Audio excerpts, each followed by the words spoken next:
I'll start on Francisco Alvarez first. Francisco Alvarez was a prospect that was first called up to Flushing in our from our farm system back in 2022. He had a cup of coffee for us when we were led by Buck Showalter to 101 wins that season.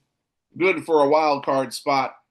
And the biggest thing about Alvarez was his prolific power, his home run hitting ability, his raw power. And everybody said that Alvarez would have been, comparisons to Mike Piazza power wise. Mike Piazza, one of the best home run hitting catchers this game has ever seen. High praise, high praise, high praise. But Francisco Alvarez, granted, now I know he's had broken bones in the same hand. He had a broken thumb, he had a broken wrist. So he's had two injuries on the same hand. But something's got to give here. Francisco Alvarez, if we're looking at his numbers on the season, and mind you, Alvarez didn't even start this season because he was hurt. But Alvarez has a 229 average, 2 home runs, and 10 RBI, and 118 at-bats. Now, compared to his backup, Luis Torrens in 121 at-bats, 223 average, 1 home run, 13 RBIs. So Alvarez, 3 less at-bats, same amount of home runs, and 3 less RBI. I think it's time to send Alvarez back to Syracuse. For a guy who's supposed to be a prolific home run hitter, or a prolific power hitter, he's not getting on base nearly as much as he should. A lot of his outs are either strikeouts with his horrible plate discipline. And you think I'm just saying this to be critical? Go and watch Alvarez at-bat footage. A lot of his strikeouts are either weak ground balls or they're strikeouts.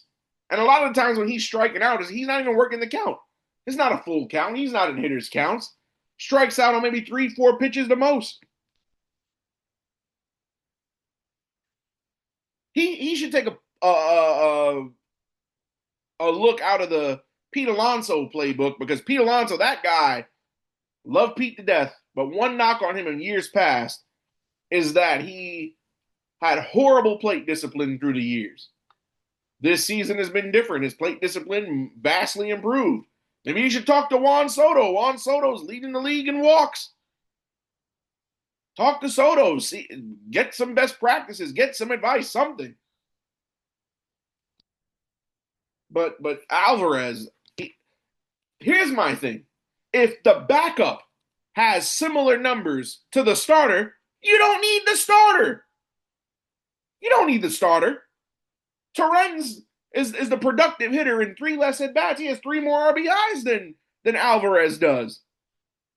The production, or lack thereof, that we're getting from Alvarez, Torrens could give it to us. Send Alvarez down, bring Hayden Senger back up, let Hayden Senger prove what he can do, give that kid some more opportunity so he doesn't have to go back to Whole Foods and stock shelves, and let Alvarez work on his swing in AAA.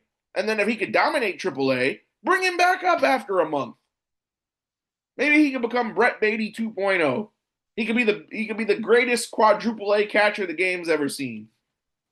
But I'm not sold on Francisco Alvarez anymore. Not sold on him at all. In the Atlanta series, he made a couple of mistakes that led to runs. And they're saying that he's adjusting his swing. He's working on his swing as the season goes on.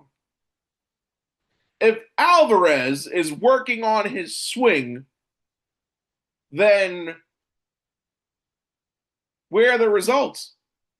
Because the average keeps going down and down and down and down and down. The RBIs are not increasing, and he's been stuck on 1 home run forever. So much for working on your swing, huh? Alvarez needs to get sent to Syracuse. Send him to Syracuse. Let him work on his swing down there where the games are not as important. Because we all know the goal of minor league baseball is for player development and not winning. And I say that as the Brooklyn Cyclones just won the first half of their minor league season. Yes, in single A, there's a first half champion, and they get a bye in the playoffs. But minor league baseball is not about winning. Minor league baseball is about player development. He wants to work on his swing, do it at the minor league level where it's not going to affect games that actually mean something and games that count for a team that's supposed to contend, by the way. And if he can't get it right, maybe focus on getting a catcher at the deadline because there's a couple catchers out there. Kyle Stowers, and maybe Alvarez could be a Marlin. Who knows? He might hit better in Marlin Park down there in Miami. But I'm not sold on Francisco Alvarez. Like I said, I get it. The man broke bones in his hand, in the same hand, 2 seasons in a row. I get it. But when you are supposed to be a prolific power hitter, at least that's what you were in the farm system, and you're not that now, and I don't know. But I'm no longer sold on Francisco Alvarez.